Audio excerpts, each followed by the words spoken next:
Sur la route de la mer, nous retrouvons Guillaume. Alors que le gendarme poursuit l'agresseur au couteau, brusquement, il tombe sur ce carambolage. Ouais, il y a un carton. Envoie les pompiers. Les hommes du PSIC sont les premiers sur place. Quand soudain... C'est eux. On interpelle. La voiture correspond au signalement du véhicule du fou au couteau. Guillaume ne prend aucun risque. Mets-toi au sol. Donne tes mains. Dans la confusion, les jeunes se défendent. Ils n'auraient rien à voir avec cette affaire. On fait arrêter, nous, on appelle la police. On n'a rien à voir, on est avec le monsieur. Monsieur, regardez mon téléphone, j'appelle la police depuis ça. Ok, stop. C'est vous qui avez appelé? C'est vous qui avez eu l'accident avec le monsieur? Non, on est pas assis, juste monsieur. Ok, asseyez-vous. Un grave accident vient de survenir. À côté de ce vélo, un homme est entre la vie et la mort. Ouais, donc on a un accident corporel, hein. On a un cycliste au tas sur la 2x2 voies. Et personne, on n'a pas de véhicule en cause, mais ça s'est passé juste après que la voiture ait pris la fuite sur la Grande Motte. Hein. Le fuyard n'est plus la priorité. Guillaume et ses collègues, seuls sur place, vont tout tenter pour lui sauver la vie.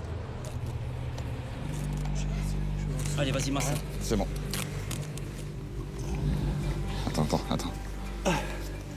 Allez, mon gars. Le gaz peut toujours ou pas? Allez, mon Non. gars, allez.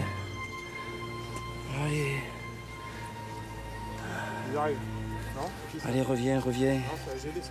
Attends. Vas-y, tu l'as. Dis-moi que t'as quelque chose. C'est Samy, ça, non? Flavien, Flavien, viens. viens, j'ai l'impression que j'ai un pouls. Allez, mon pote, allez, mon grand. Ouais, c'est trop léger, continue. Allez. Putain. Allez, c'est parti. Après 15 minutes de massage cardiaque, les pompiers arrivent enfin sur place. Je pense qu'il doit avoir une grosse plaie derrière la tête. Ouais, il perd énormément de sang quand même par le crâne. Pour Guillaume, en 12 ans de gendarmerie, c'est une première dont il se serait bien passé. C'est la première fois que j'arrive avant les pompiers et que je suis obligé de masser une victime. Ouais. C'est la première fois. On est préparé. Hein. Moi, je suis moniteur secouriste en plus, donc on est préparé à le faire. On essaye de le faire le mieux possible. Après, on se rend compte que de toute façon, quand ça arrive pour de vrai, le stress en entraînement, c'est impossible à simuler. Donc, le stress, on l'a pour la première fois quand on le fait réellement. Quoi. Mais alors, que s'est-il passé? Un témoin raconte avoir vu l'accident et une voiture s'enfuir. Je roulais et en fait, je l'ai vu freiner, faire des zigzags, s'arrêter, s'immobiliser au niveau du panneau. Ouais. Moi, je suis arrivé, j'étais une bête au début, Ouais. donc je me suis mis au niveau de la personne, je me suis arrêté et puis elle est partie. Elle est partie. Ouais. François? Mais pour moi... C'est pas celle-là, quoi. Ah non, c'est sûr. L'individu au volant a pris la fuite. S'agit-il ou pas de l'agresseur au couteau? En attendant, Guillaume comprend sa méprise avec la première voiture, les jeunes qu'il a interpellés par erreur. Il y a une voiture qui a fui et on nous a donné la description d'une Peugeot grise sombre qui aurait pris la fuite en fonçant dans la foule. Correspondait à moi, en fait. Donc quand on est arrivé et qu'on voit, on a vu un vélo par terre et une voiture qui correspondait à une Peugeot. Vous avez fait le lien. On n'a pas pris de risque. Ça arrive, Il hein. va s'en sortir. Ah, là c'est mal engagé. Il a pris une voiture quand même. Ça roule à 110. Hein. Donc, on a fait ce qu'on a pu. Les pompiers ont pris le relais. Oh, ça fait peine, là. Malgré toutes les tentatives pour le sauver, le choc aura été trop violent pour le cycliste. Un coup dur pour les gendarmes qui ont tout donné. Forcément ça nous touche.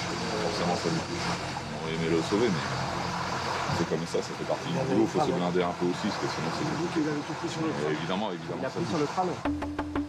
Pourtant, malgré le choc, et après 6 heures d'une nuit infernale, Guillaume et ses collègues n'en ont pas terminé. Avec l'accident, un énorme embouteillage est en train de se former. Le gendarme ne raccroche pas encore.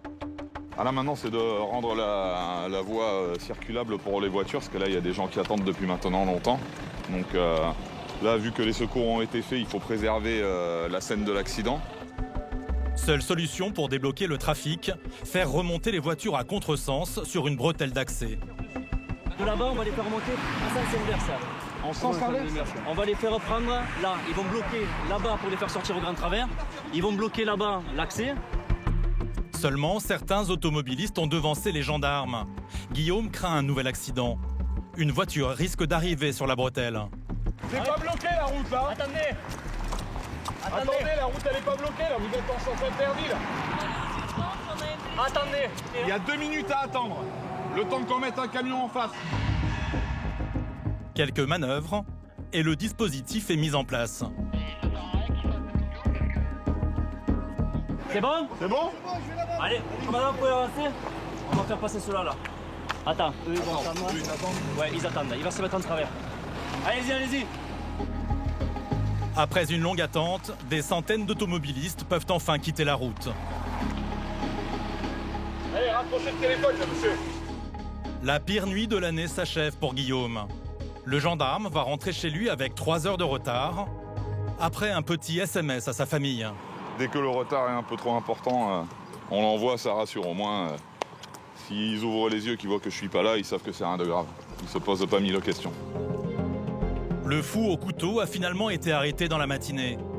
Concernant l'accident, une autre voiture serait impliquée. Le conducteur s'est rendu. Le cycliste, lui, avait 1,6 g d'alcool dans le sang sur cette voie rapide où il n'aurait jamais dû circuler.